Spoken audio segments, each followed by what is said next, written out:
bahwa Indonesia ini tidak boleh menggunakan undang-undang agama sesuai keyakinan agama masing-masing, nggak bisa. Oh, undang-undang Hindu kita terapkan di Indonesia, lah orang Islam apa mau terima? Undang-undang Islam harus kita terapkan, apa orang Hindu, orang Kristen mau terima? Undang-undang yang dilaksanakan di Indonesia ini undang-undang Muhammadiyah, apa orang NU mau terima? Kalau dulu kita menerapkan syariah dulu, apakah orang-orang kita hari ini bisa aman damai seperti ini?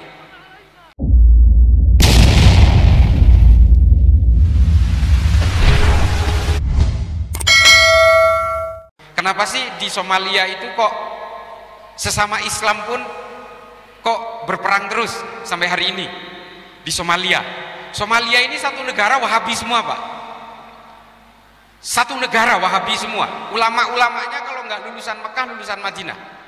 Tapi setengah dikuasai pemberontak namanya Al-Shabaab, setengahnya lagi dikuasai oleh pemerintahan Somalia. Ulamanya sama, ijtihadnya sama, manhajnya sama, undang-undang yang dipakai pun sama. Tapi perangnya nggak pernah berhenti. Dan saya sudah 3 kali masuk ke Mogadishu. Saya sudah masuk ke pinggiran Sungai Swahili, perbatasan antara Somalia, Tanzania, dan Kenya. Saya juga pernah ke Republik Afrika Tengah, di mana orang Kristen dan orang Islamnya itu berperang sampai hari ini nggak selesai-selesai. Orang Islamnya itu namanya kelompok Seleka, kelompok Kristennya namanya Anti Balaka. Lalu saya juga ke Sudan. Sudan ini, Pak, merupakan salah satu negara dengan kelompok torikoh paling besar di luar Asia.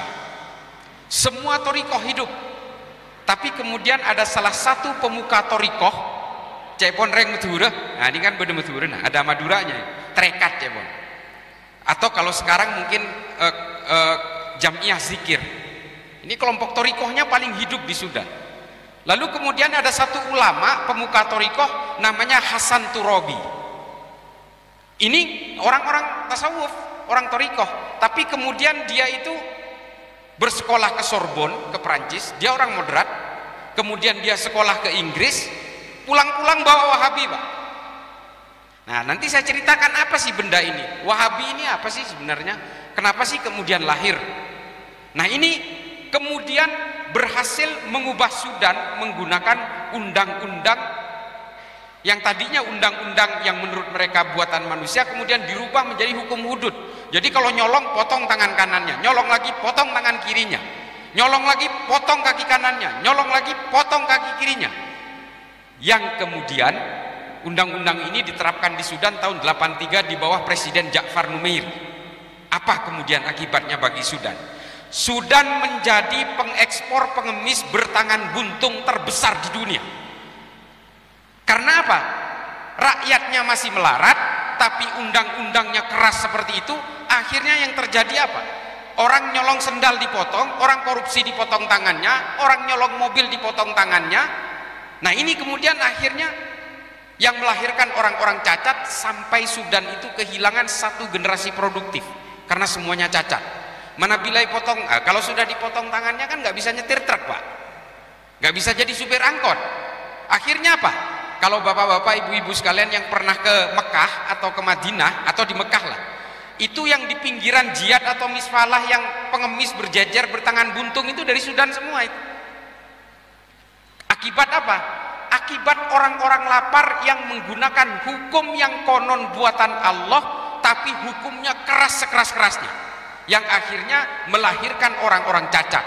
Nilai pertobatan itu adalah dengan memotong tangannya. Itulah mengapa dalam berbagai kitab tarikh At-Tabari, dan juga berbagai kitab-kitab sejarah termasuk Al-Mas'udi, dikatakan Sayyidina Umar pernah mengampuni pencuri onta. Mengampuni pencuri onta, sahabat protes, Umar kan seharusnya itu dipotong tangannya karena dia mencuri onta. Kata Sayyidina Umar apa? Hukum seketat apapun, sekeras apapun, itu tidak akan bisa diterapkan kalau rakyatnya masih kelaparan. Maka kemudian pencuri onta ini diampuni oleh Sayyidina Umar. Karena kalau saya potong tangannya, dia tidak akan bisa mencari nafkah untuk seluruh keluarganya. Nah sejak itulah kemudian ada beberapa kesimpulan dari para ahli fikih bahwa hukum yang keras itu adalah kondisional. Apakah hukum yang ketat seperti ini akan menekan angka kejahatan? Belum tentu, Pak. Saudi itu kurang kencang seperti apa hukuman seperti ini? Kejahatan masih terjadi. Sudan seperti apa? Sudan kejahatannya nomor 4 paling tinggi di dunia. Artinya pada akhirnya kalau hukum-hukum seperti ini tidak menyelesaikan persoalan, lalu kemudian apa? Orang takut terhadap Islam. Orang merasa ngeri melihat Islam. Orang melihat Tuhan seperti melihat hantu dan menakutkan. Itulah mengapa kemudian orang yang tidak percaya Tuhan, orang yang selok percaya jedek pangeran, paling tinggi di negara muslim itu di Saudi, Pak. Silahkan googling, ada di smartphone. Kenapa orang Saudi ini kemudian tingkat ateismenya paling tinggi? Karena agama digambarkan sebagai agama yang paling menakutkan. Dan kalau kita mau sadar, Saudi ini menggunakan undang-undang buatan Muhammad bin Abdul Wahab untuk dijadikan sebagai undang-undang negara. Hari ini Saudi sadar dengan semua kesalahan itu. Sampai, Pak, nih, hari kemerdekaan Saudi pun dirubah hari ini. Coba bayangkan, 17 Agustusnya dirubah. 17 Agustusnya dirubah oleh Saudi, yang disebut dengan Yaumit Taksis itu dirubah menjadi 22 Februari. Mengapa Saudi mengubah kemerdekaannya ini? Karena mereka ingin memutus dengan ajaran-ajaran Wahabi itu. Sampai kemudian dia rela memindahkan hari kemerdekaannya tanggal 22 Februari, yang sebelumnya Juni tanggal 18. Nah, ini kan kesadaran-kesadaran baru yang kemudian seharusnya orang-orang yang menjalankan ajaran Wahabi di sini seharusnya ikut sadar. Enggak juga, makin jadi mereka. Malah makin menjadi menggelepar gak karuan. Nah, ini kemudian yang harus kita pahami, bahwa apakah kemudian undang-undang yang dibuat di Indonesia ini sebenarnya para ulama dulu, para ulama Muhammadiyah dan para ulama NU ini ngarang-ngarang sendiri? Enggak, Pak, enggak. Dari Muhammadiyah dulu ada Kiai Haji Mas Mansur, ini tergabung dalam BPUPKI, persiapan untuk merumuskan pasca kemerdekaan itu kira-kira undang-undang kita ini pakai apa. Dulu ada namanya Abdul Kahar Muzakir, ada Suki Mansuryo Sanjoyo. Ini orang-orang tokoh para ulama dari Muhammadiyah. Dari NU ada Kiai Wahab Hasbullah, ada Kiai Wahid Hasim, ada Soekarno juga yang mewakili Muhammadiyah. Nah, di situ kemudian merumuskan bahwa Indonesia ini tidak boleh menggunakan undang-undang agama sesuai keyakinan agama masing-masing, nggak bisa. Oh, undang-undang Hindu kita terapkan di Indonesia, lah orang Islam apa mau terima? Undang-undang Islam harus kita terapkan, apa orang Hindu, orang Kristen mau terima? Undang-undang yang dilaksanakan di Indonesia ini undang-undang Muhammadiyah, apa orang NU mau terima? Kalau dulu kita menerapkan syariah dulu, apakah orang-orang kita hari ini bisa aman damai seperti ini? Syariahnya versi siapa yang mau dipakai? Coba. Syariahnya versi Muhammadiyah misalnya, barang siapa yang melakukan tahlilan tangkap sama polisi, orang NU mau nggak? Nggak mau. Syariah, pemahaman syariah versi NU diterapkan, barang siapa yang tidak melakukan maulidan penjarakan. Orang Muhammadiyah mau nggak? Nggak mau. Maka dari itulah kemudian diputuskan undang-undang yang bisa menaungi semua keyakinan dan kepercayaan ini dibuat dalam konteks falsafah dasar negara, yang kemudian diputuskan oleh para ulama, para tokoh agama dan tokoh-tokoh nasionalis itu yang disebut dengan Pancasila. Urusan beragamanya di mana? Urusan beragamanya diserahkan kepada masing-masing orang atau komunitas pemeluknya. Jadi Bapak Ibu sekalian, kalau kita sholat, ya kita ngikutin syariah kita dalam beragama. Wudhu dulu, rukun-rukun sholatnya sesuai dengan keyakinannya. Setelah selesai sampean kan keluar rumah, naik sepeda motor, ketemu lampu merah, ya sampean harus berhenti. Pancasilanya di situ. Kalau nggak berhenti di lampu merah, tabrakan di perempatan. Nah, hukum negara posisinya ada di situ, hukum syariahnya ketika kita melaksanakan ubudiyah dan amaliyah beragamanya. Pancasila tegas di situ, makanya ketuhanan yang Maha Esa. Nah, itu fungsi Pancasila. Tapi dari mana sih para ulama ini kok tiba-tiba ujuk-ujuk ngeluarin Pancasila ini, ngarang sendiri ini? Enggak, ini runutannya panjang, Pak, ke masa zamannya Kanjeng Nabi. Ketika Nabi Muhammad hijrah ke Yasrib, apa yang dilakukan pertama kali oleh Kanjeng Nabi, oleh Nabi Muhammad? mendamaikan orang-orang yang berbeda di Yasrib. Itu langkah pertama. Didamaikan dulu mereka. Ada dua suku yang sudah bermusuhan ratusan tahun di Madinah itu. Mulai dari sejak di Yaman mereka sudah bermusuhan. Kemudian pindah ke Yasrib tetap musuhan. Dua suku ini namanya suku Aus dan suku Khazraj.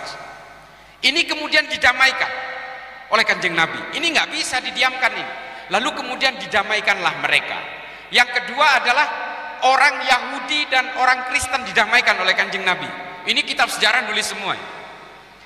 Yang paling sering berantem itu bukan orang Islam dengan orang Yahudi atau orang Islam dengan orang Kristen, Pak. Yang paling sering berantem itu di Yasrib itu adalah orang Kristen dan orang Yahudi.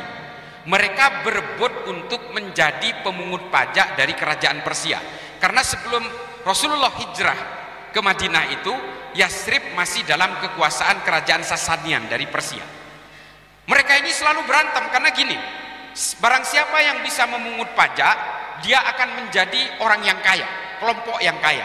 Makanya orang Kristen sama orang Yahudi ini selalu berperang untuk menjadi pemungut pajak itu. Tapi kemudian didamaikan oleh Nabi dengan solusi yang sangat sederhana. Udah nggak usah berperang, nggak ada lagi pungutan-pungutan pajak. Orang Islam dikenakan zakat, orang non-Islam dikenakan jizyah, selesai.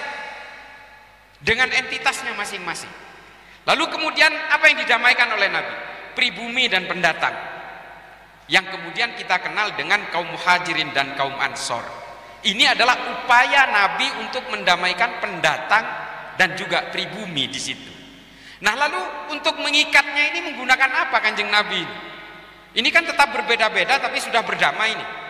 Lalu kemudian Nabi merumuskan sebuah traktat perjanjian untuk mengikat hak dan kewajiban semua orang yang berbeda ini dengan satu konsep namanya Piagam Madinah. Nah, Piagam Madinah ini isinya apa sebenarnya? Macam-macam. Ada puluhan pasal. Kesimpulan besarnya adalah satu, ini dalam pandangan Al-Mas'udi ya, disebutkan bahwa Nabi betul-betul memahami bahwa semua manusia apapun agamanya, apapun sukunya diciptakan Tuhan yang sama. Kalau kita percaya bahwa Allah itu satu, maka kita harus percaya yang menciptakan orang Hindu, orang Kristen, orang Yahudi itu semua adalah Allah yang satu. Qul huwallahu ahad. Nah, ini pandangan Al-Mas'udi. Kemudian yang kedua adalah semua manusia apapun agamanya dan apapun sukunya memiliki harga diri yang sama. Ini Nabi. Kemudian yang ketiga adalah apapun agamanya, apapun sukunya, semua manusia harus dihargai harkat dan martabatnya. Lalu kemudian semua itu diatur secara detail di dalam Piagam Madinah yang kemudian disepakati oleh semua orang apapun agamanya, apapun sukunya di dalam Madinah itu kemudian bersepakat dalam Piagam Madinah. Makanya saya sering membawakan cerita kalau sampean lihat di YouTube, salah satu korban perang Uhud itu adalah orang Yahudi, namanya Mukhairik. Nah, ini yang juga kemudian menjadi bantahan saya terhadap kelompok-kelompok HTI ataupun kelompok-kelompok Wahabi yang mengatakan bahwa perang-perang di zaman Nabi itu adalah perang agama. Saya katakan bukan. Karena buktinya apa? Mukhairik yang bukan orang Islam juga oleh Nabi diwajibkan untuk ikut berperang. Kalau ini perang agama, Nabi tidak akan melibatkan orang dengan keimanan lain selain orang Islam. Tapi Nabi mewajibkan perang kepada orang Kristen, orang Yahudi atau orang-orang Majusi. Itu mewajibkan siapapun yang tinggal di Madinah wajib ikut berperang karena perang-perang ini adalah dalam rangka membela tanah air. Ini ditulis tuntas oleh Abu Bakar Ahmad Ad-Dinawari dalam Al-Mujalasah wa Jahirul Ilmi. Artinya konsep membela negara, membela tanah air ini adalah anjuran Kanjeng Nabi. Makanya Mukhairik itu wafat gugur ketika perang Uhud. Orang Yahudi bukan orang Islam. Ada yang mengatakan, oh dia sebelum berperang sudah masuk Islam. Tidak ada kitab sejarah yang mengatakan itu. Ada kitab sejarah abad 16 yang berusaha menganulir itu. Setelah permusuhan antara orang Islam dengan orang Israel sudah terjadi memperebutkan Baitul Maqdis. Sejarah-sejarah awal mengatakan Mukhairik belum masuk Islam. Buktinya apa? Perang Uhud itu terjadi di hari Sabtu, Pak. Bapak Ibu sekalian. Hari Sabtu itu bagi orang Yahudi itu tidak boleh keluar rumah. Lalu kemudian karena perang Uhud ini terjadi hari Sabtu yang disebut dengan hari Sabat ini, Mukhairik ketika mau keluar dilarang oleh istrinya. Mau kemana kamu Mukhairik? Ini kan hari Sabat, kamu nggak boleh keluar rumah. Lalu kemudian Mukhairik memaksa keluar. Saya harus keluar karena saya harus menghargai Muhammad. Di bawah kepemimpinan Muhammadlah kita bisa hidup tentram di Madinah ini. Ini kata Mukhairik. Lalu kemudian Mukhairik, saya harus keluar, saya harus tetap taat terhadap perjanjian itu, terhadap piagam Madinah. Ambilkan saya secari kertas. Lalu kemudian Mukhairik membuat surat wasiat, kalau saya mati dalam perang Uhud, ada 3 kebun, 3 bidang tanah yang akan saya hibahkan kepada Nabi Muhammad untuk dijadikan sebagai bahan perjuangan mempertahankan Madinah. Ini surat wasiat itu, 3 kebun korma itu. Berangkat Mukhairik. Sampai Uhud, gugur dia. Sahabat bingung, Pak. Ya Rasulullah, ini mau dimakamkan seperti apa orang ini? Dia seorang syuhada, tapi dia bukan orang Islam. Bingung para sahabat. Lalu keluarlah anjuran Nabi, makamkan dia sesuai dengan keyakinan keluarganya. Urusan dia akan masuk surga atau masuk neraka, biarlah Allah yang akan memutuskan. Ini dawuhnya Kanjeng Nabi. Lalu kemudian direkam oleh Imam Bukhari dalam kitab hadisnya. Yang direkam adalah Mukhairik adalah sebaik-baiknya orang Yahudi. Itu yang direkam, Pak. Yang kemudian yang kita kenal hadis sohehnya itu. Tapi ada kisah di balik itu. Nah, ini adalah bukti bahwa Nabi menentramkan Madinah menggunakan kesepakatan-kesepakatan yang disetujui secara kolektif. Apapun agamanya, apapun sukunya, dia harus tunduk terhadap kesepakatan bersama ini. Nah, ini kemudian ditulis, Pak, oleh salah seorang ilmuwan Islam abad ke-13. Namanya Ibnu Khaldun. Nama kitabnya 2. Namanya yang satu Al-Muqaddimah, yang satu Al-Ibar. Tapi yang paling terkenal Al-Muqaddimah ini. Kenapa? Kata Ibnu Khaldun dalam Al-Muqaddimah, kalau satu negara ini tidak bersepakat, maka negara itu tidak akan pernah berdiri. Isinya adalah peperangan-peperangan. Pada zaman itu Ibnu Khaldun sudah menggambarkan negara yang tidak sanggup berdiri karena peperangan ini adalah negara-negara Maghrib, Maroko dan Sudan serta Mali pada zaman itu. Kata Ibnu Khaldun di dalam Al-Muqaddimah, lihatlah mereka itu isinya orang Khawarij semua. Mereka itu selalu melawan kepada pemimpinnya, isinya penghasut semua. Makanya negara itu selalu berperang sampai hari ini, abad ke-13 loh itu.